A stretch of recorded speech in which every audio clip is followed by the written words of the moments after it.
Feja Allahu subhanahu wa taala është e pranueshme.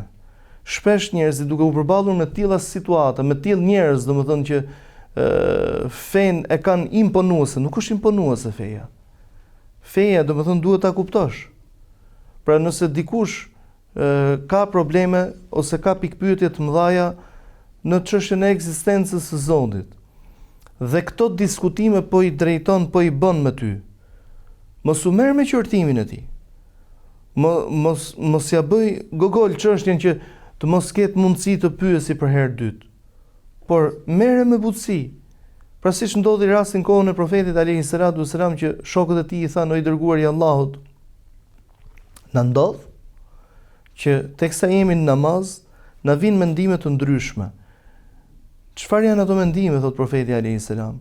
Tha, mendimet konstatojnë në faktin që këtë kush e ka krijuar Allahu, po këtë tjetër nga krijuar Allahu, po këtë tjetër e ka krijuar Allahu.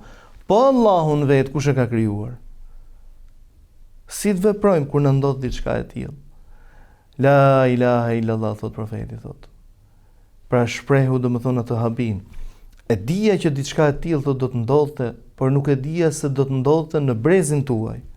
Pra u priste, por jo në brezin tuaj. Kur dikujt për jush i ndodh diçka e tillë, le të kërkojmë mbrojtjen e Allahut. Pra profeti alayhi salam i jep zgjidhje.